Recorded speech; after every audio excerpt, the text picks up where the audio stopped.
ಕೀರ್ತನೆ 118 ವಾಕ್ಯ 28. ಸಲ್ಲಿಸಿ ನೀವೆಲ್ಲ ಪ್ರಭುವಿಗೆ ಧನ್ಯವಾದ, ಆತ ಒಳ್ಳೆಯವ, ಆತನ ಪ್ರೀತಿ ಶಾಶ್ವತ. ಪ್ರಭುವೇ ದೇವರು, ನಮ್ಮ ಮೇಲೆ ಜ್ಯೋತಿಯನ್ನು ಬೆಳಗಿದವನು. ಪ್ರದಕ್ಷಿಣೆ ಮಾಡಿರಿ ಬಲಿಪೀಠದ ಸುತ್ತ ಹಿಡಿದು ರೆಂಬೆಗಳನ್ನು. Praise the lord. ಪ್ರಭುವಿನ ಪ್ರೀತಿ ಶಾಶ್ವತ, ಪ್ರಭುವಿನ ಕರುಣೆ ಕೃಪೆ ದಯೆ ಶಾಶ್ವತ. ಪ್ರತಿ ಭಕ್ತನ ಮೇಲೆ ಪ್ರಭುವಿನ ಕೃಪೆ ಕರುಣೆ ಶಾಶ್ವತ. ಆ ಪ್ರಭುವಿಗೆ ಸ್ತೋತ್ರ, ವಂದನೆ, ಆರಾಧನೆ, ಸ್ತುತಿ, ಸ್ತೋತ್ರ, ಘನ ಮಾನ ಮಹಿಮೆ ಸಲ್ಲಿಸೋಣ.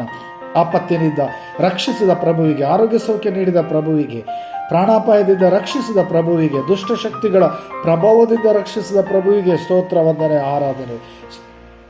ಈ ಕ್ಷಣದಲ್ಲಿ ಪ್ರಭುವಿನ ನಾಮಸ್ಮರಣೆ ಮಾಡೋಣ. Hallelujah, hallelujah. ಪ್ರಭೇಸು ನಿಮ್ಮ ನಾಮಕ್ಕೆ ಸ್ತುತಿ, ಸ್ತೋತ್ರ, ವಂದನೆ, ಆರಾಧನೆ. ಈ ವಾಕ್ಯ ಆಲಿಸುತ್ತಿರುವ ಪ್ರತಿಯೊಬ್ಬ ಮಗನ ಮೇಲೆ, ಮಗಳ ಮೇಲೆ ಆತ್ಮರನ್ನು ಸುರಿಸಿರಿ, ಅಭಿಷೇಕಿಸಿರಿ. ಆರೋಗ್ಯ ಸೌಖ್ಯ, ಆಶೀರ್ವಾದ, ವರದಾನ, ಕೃಪೆ, ಕರುಣೆ ನೀಡಿರಿ. ಪಿತನ ಸುತನ ಪವಿತ್ರ ನಾಮದಲ್ಲಿ